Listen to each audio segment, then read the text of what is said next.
పంటలకు మద్దతు ధర కల్పించాలన్న డిమాండ్తో ఢిల్లీ బాట పడుతున్నారు రైతులు. సింగా బార్డర్లో స్టే చేసిన అన్నదాతలు ఇవాళ మధ్యాహ్నం 1 గంటకు ఢిల్లీ మార్చ్ ప్రారంభించనున్నారు. తాము కేంద్ర ప్రభుత్వంతో పాటు పంజాబ్, హర్యానా సీఎంలతో చర్చలకు సిద్ధంగా ఉన్నామన్నారు రైతు సంఘాల నేతలు. సమస్యల పరిష్కారం కోసం 100 మంది రైతులు శాంతియుతంగా ఢిల్లీకి ర్యాలీగా వెళ్తున్నారు. ఇప్పటికైనా ప్రభుత్వాలు తమతో చర్చలు జరిపి హామీలు, సమస్యలను పరిష్కరించాలని డిమాండ్ చేశారు రైతు సంఘాల నేతలు.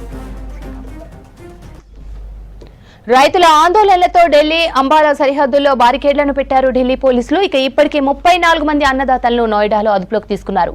మరోవైపు రైతుల సమస్యల పరిష్కారం కోసం యూపీలో 5 సభ్యులతో కమిటీ ఏర్పాటు చేసింది యోగి సర్కార్.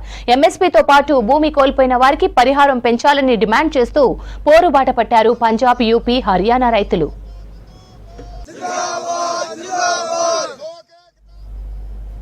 పంటలకు మద్దతు ధర కల్పించాలన్న డిమాండ్తో ఢిల్లీ బాట పడుతున్నారు రైతులు. సింగా బార్డర్లో స్టే చేసిన అన్నదాతలు ఇవాళ మధ్యాహ్నం 1 గంటకు ఢిల్లీ మార్చ్ ప్రారంభించనున్నారు. తాము కేంద్ర ప్రభుత్వంతో పాటు పంజాబ్, హర్యానా సీఎంలతో చర్చలకు సిద్ధంగా ఉన్నామన్నారు రైతు సంఘాల నేతలు. సమస్యల పరిష్కారం కోసం 100 మంది రైతులు శాంతియుతంగా ఢిల్లీకి ర్యాలీగా వెళ్తున్నారు.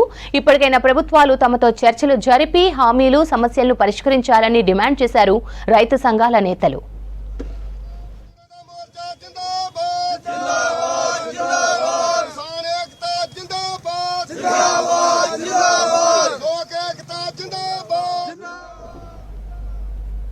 రైతుల ఆందోళనలతో ఢిల్లీ అంబాలా సరిహద్దులో బారికేడ్లను పెట్టారు ఢిల్లీ పోలీసులు. ఇప్పటికే 34 మంది అన్నదాతలను నోయిడాలో అదుపులోకి తీసుకున్నారు. మరోవైపు రైతుల సమస్యల పరిష్కారం కోసం యూపీలో 5 సభ్యులతో కమిటీ ఏర్పాటు చేసింది యోగి సర్కార్. ఎంఎస్పీతో పాటు భూమి కోల్పోయిన వారికి పరిహారం పెంచాలని డిమాండ్ చేస్తూ పోరుబాట పట్టారు పంజాబ్, యూపీ, హర్యానా రైతులు. देश के न्यायालय में भारत सरकार और हरियाणा सरकार ने बोला था अगर देश के किसान पैदल आते हैं उनको हमारे ट्रैक्टर ट्रॉली के ऊपर आपत्ति थी, जो जैसा वो बोल रहे थे।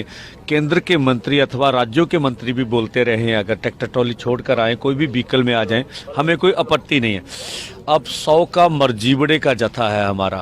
मरजीवड़े का भाव अर्थ है कि देश के किसान मजदूर के लिए अपने आप को जो बलिदान के लिए तैयार करना। आज